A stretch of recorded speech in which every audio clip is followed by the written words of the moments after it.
بشارت ہے وذکر فإن الذکریٰ تنفع المؤمنین، یاد دہانی کرائیے، نصیحت کیجیے، اس لیے کہ یاد دہانی کرانا، نصیحت کرنا یہ ایمان یقین والوں کو فائدہ دیتا ہے۔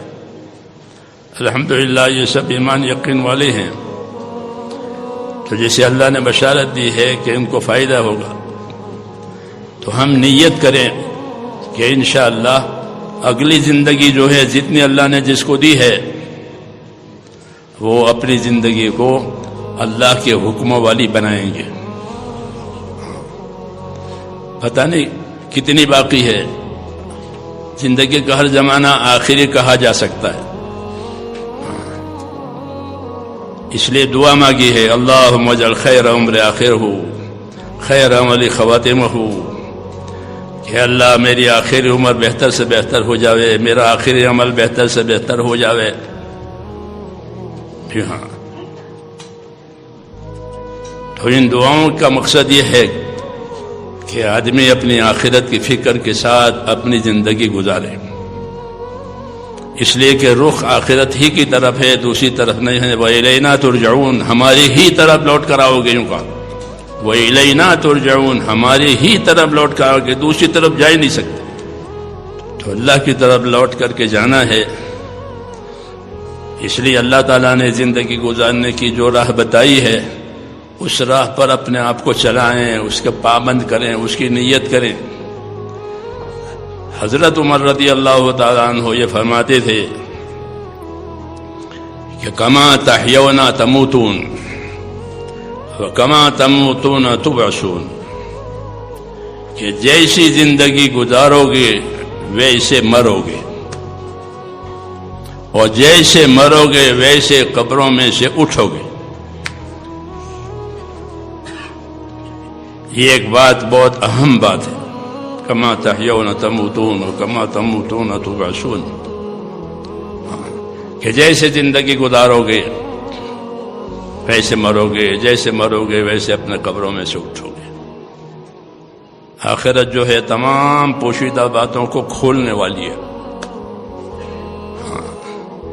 تمام چھپی باتیں کھلنے والی ہے۔ یوم تبلی السرائر، تمام پوشیدہ بات کھلے گی۔ اس لیے پہلی بات تو یہ ہے کہ ہر آدمی اپنے اور خدا کے درمیان کا معاملہ صحیح رکھے، یہ پہلی بات ہے کہ اپنے اور خدا کے درمیان کا معاملہ صحیح رکھے، کہ اللہ نے زندگی جو دی ہے، وہ زندگی کے جو اسباب دیے ہیں وہ بطور امانت کے دیے ہیں، عمل کرنے کے لیے دیے ہیں، حقوق ادا کرنے کے لیے دیے ہیں۔ یہ باتیں سنیں آپ نے، اس لیے اپنے اور خدا کے درمیان کا معاملہ ہر آدمی صحیح بناوے، تو انشاءاللہ باقی سارے معاملے صحیح ہوتے چلے جائیں گے۔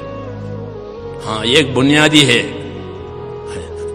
بنیادی بات فرمائی، من اصلح ما بینہ و بین اللہ اصلح اللہ ما بینہ و بین خلقہ، کہ جو لوگ اپنا اور خدا کا معاملہ صحیح رکھیں گے، ایمان سے، اطاعت سے، اور بھول چوک ہو جاوے، گناہ ہو جاوے تو توبہ استغفار سے معاملہ ٹھیک ہو جاتا ہے۔ تو جو لوگ اپنا اور خدا کا معاملہ صحیح رکھیں گے تو اللہ ان کا اور دنیا والوں کا معاملہ صحیح کر دیں گے۔ یہ بشارت ہے کہ اللہ سے معاملہ صحیح ہوا تو سارے حالات صحیح ہو جائیں گے، اللہ حالات کو صحیح کریں گے، انجام کو صحیح کریں گے۔ اس لیے یہ پہلی دعوت ہے کہ اللہ سے ہمارا معاملہ صحیح ہو جاوے، اور وہ ایمان اور اطاعت کے راستے سے ہے۔ اللہ نے ہم کو ایمان دیا ہے، اطاعت کا حکم دیا ہے، وہ جان مال اور اسباب دیے ہیں اس کی تیاری کرنے کے لیے۔ اس لیے نیت کریں کہ انشاءاللہ اگلی زندگی وہ اللہ تعالیٰ کے حکم والی ہوگی، اور جو ہو چکا ہے اس پر اللہ سے معافی مانگیں گے تو اللہ تعالیٰ معاف کر دیں۔ اللہ معاف کرنے والا ہے، معافی کو پسند بھی کرتے ہیں، معافی پسند ہے اللہ تعالیٰ کو۔ گناہ ہو جائے گا بندے سے، بندہ ہے، اس سے قصور ہوتے ہیں، گناہ ہو جاتے ہیں، تو گناہ سے وہ نہیں گرتا،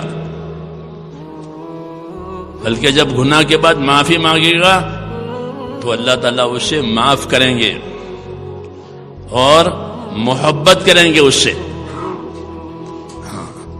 اللہ تعالیٰ معاف بھی کریں گے اور محبت کریں گے. ایسا کہیں نہیں ہوتا.